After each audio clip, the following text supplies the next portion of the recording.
Friends, colleagues and listeners, here we are still in lovely Seville, and we're on the second day, the last day now, and lots of people had a wonderful evening last night, including my next guest.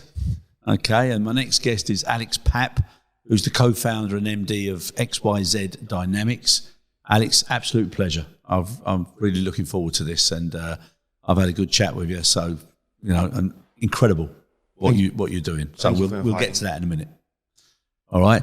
Now, the other thing is, even though after a heavy night you feel a little bit old, I feel very old this morning sitting opposite you, but I'm so pleased and proud of what you've already done at the age of 27. It's incredible, mate. So well done. Hats off to you. And if I was there to give you a round of applause, I'd do so, but it might blow poor old Salem's ears, so we won't do that. Now, Alex, what I'd like to know, please, a little bit about yourself. How did you get involved? And how did you start up XYZ Dynamics? That's a fun story, actually, because 5 years ago we started XYZ together with two student friends. And now we were a team of 10, 12, and we develop electric drivetrains to convert existing commercial vehicles. And we started the company with the mission just to accelerate the transition for the energy transition of the commercial vehicle industry. And we first started with converting light commercial vehicles in logistics. And at the end of 2019, at the start of 2020, we saw also the GSE segment as an opportunity. So in February, we said, okay, we need to convert GSE as well. And we started actually with being in contact with a Dutch handler, Vigo. And we had a quotation to convert several stairs. But then, everybody knows, COVID came, so it was not the best moment to start a company which want to focus on converting GSE to full electric. However, we still try to convert one stair together with Vigo. And after that, we had a marketing campaign together with them. And from out that marketing campaign, we came in contact with Aviaco, with Danny and Bart, and they told us we see also the opportunity to convert existing GSE to full electric, basically due to the long lifetime, the high prices of buying new electrics. Exactly. And maybe we can develop a kit for a specific type of GSE equipment to convert to full electric for a more cost-effective price, better lead times, and also the right quality standards. And that's what we did. And we started in 2021 with each other, and now we're here. That's brilliant. And obviously I know Danny and Bart very well as well, and fair play to them, they're good. So they actually picked up on that and contacted you. Yeah. That's great. I bet you were well pleased when the two of them turned up. Yeah. So I would imagine professionally, socially, in every way. Yeah. Excuse me, you all get on very well. Excuse me? You all get on very well. Yeah.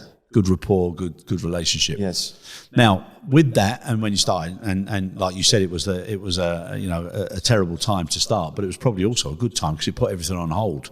Exactly. So I'm pretty sure you must have sped up and developed some of the things that you would have found, and they were ready then when you started to do the rollouts with Danny and Bart.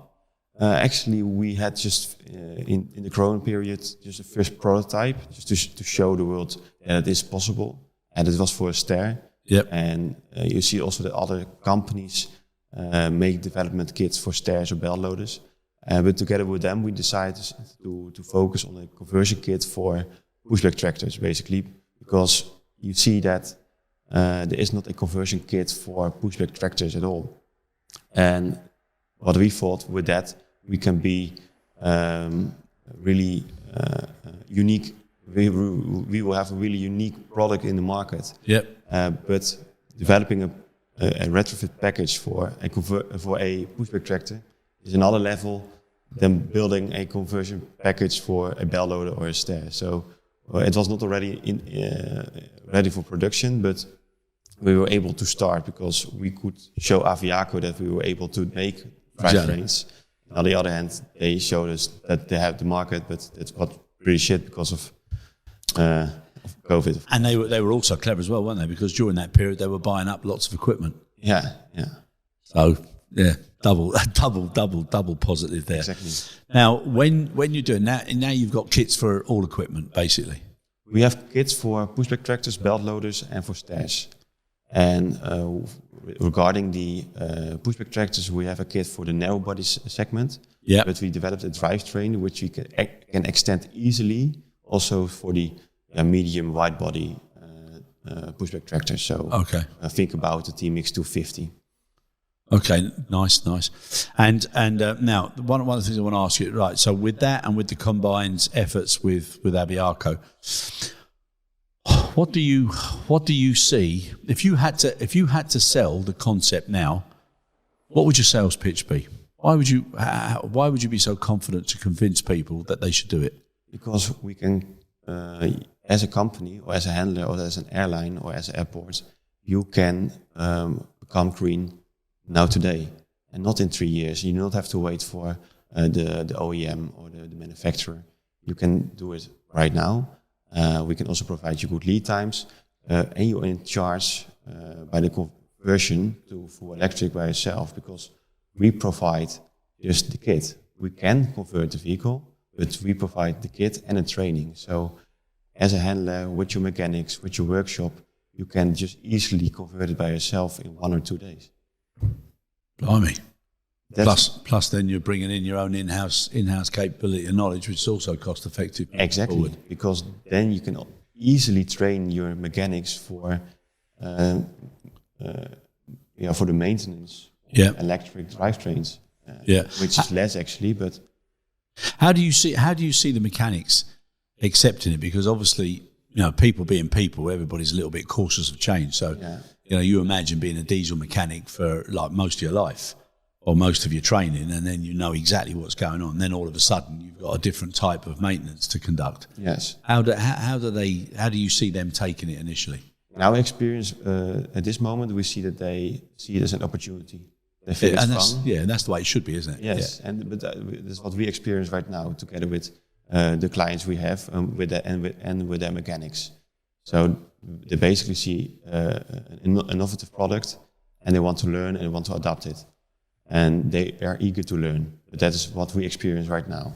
Yeah, but that's good, because anybody who sees it, I mean, everybody, it doesn't matter what walk of life you're in, everybody's green this, green that. Yeah, you got to be seen to be green. But the realities of it and somebody actually experiencing it, that's quite an exciting thing. So exactly. I think it's a brilliant thing for them to be doing. It's also for the operators.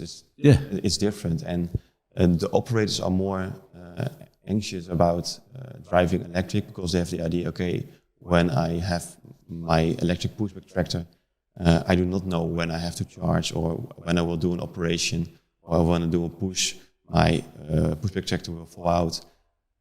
So what's next? But they actually experience that they have enough pushes. They can perform enough pushes with one battery charge, and that the communication, what they see from the dashboard, is very clear. It's really easy to use. Yep. So they're actually quite happy. So in the beginning they say, it's electric, I don't like it. And then you see after a demo, okay, this was perfect. I would like to have more of these. And how, just for out of curiosity, I've driven a couple of electric cars, and the immediacy of the reaction is what takes you back at the beginning. Yeah. And how is that controlled with the equipment itself for the drivers, the operators? What we did, we tuned it.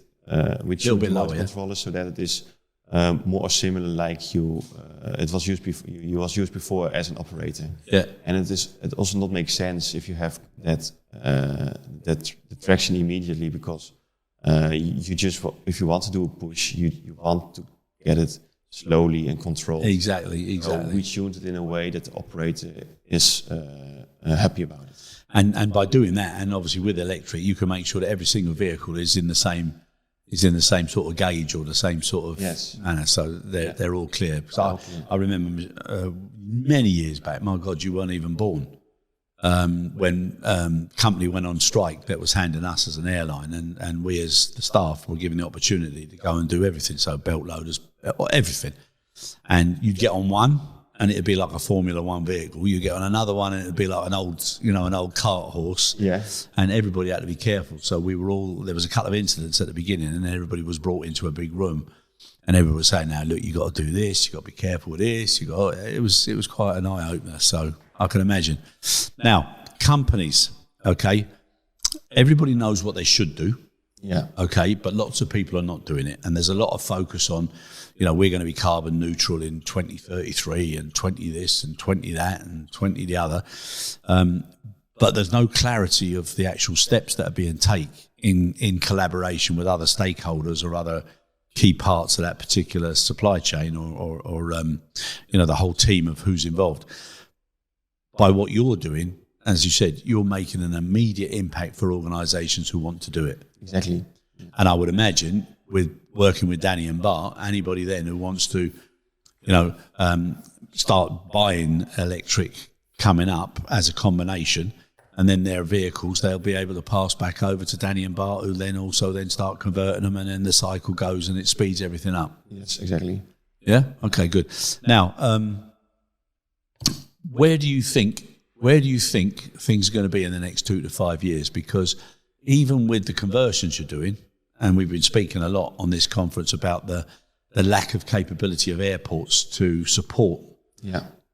How do you feel? What do you think airports have got to start doing now? In 2 and 3 years, there will become a change, but the airports need to communicate really clear what is allowed and what is possible. So, for example, what I've experienced, I spoke with a handler and I told him you can convert this equipment with lithium batteries. Yep. And they told me, yeah, but we're not allowed to make use of lithium batteries due to the fire department of the airport. Correct. And I said, oh, that's strange, because for the fire department of this airport, we are going to convert equipment with lithium. And they were like, huh? But what is the real situation? I said, I do not know what the real situation is. It's something the airport has to communicate to you.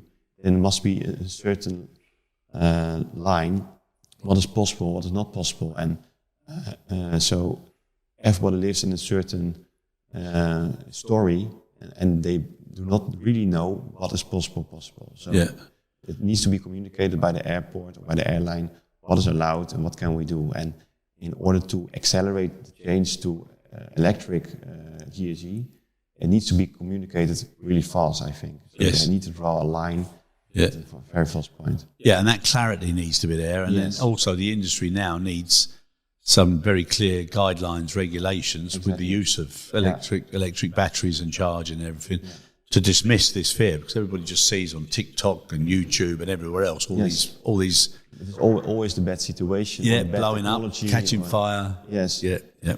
Everybody thinks lithium, you have a high risk of fire, but that's not true. We have certain lithium chemistries which have a higher risk of fire, but we make use of a lithium chemistry with a lower risk of fire, or actually no risk of fire. So it depends on what you use. Yeah, and don't you think that knowledge should be made more transparent to everybody, including the general public? Because some of them, everybody's seen these like step-on scooters as the first ones that were causing all the problems. But depending where you buy them from and the type of battery that's installed, you've actually got a much higher risk of, God forbid, your child or a friend or relative or whatever, being injured. So people should be a lot more responsible about where it's coming from, the manufacturer and the type, and also unfortunately not be influenced by the price.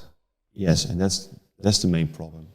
And if you're influenced by the price, you will go for the cheapest version, but that's probably not the safest version, I can say by sure. Yeah. So if we want to make the transition with each other in every segment, in every industry, to a zero-emission standard, then maybe we have to go for a higher price, but otherwise you have also benefits on the other side. You have no maintenance.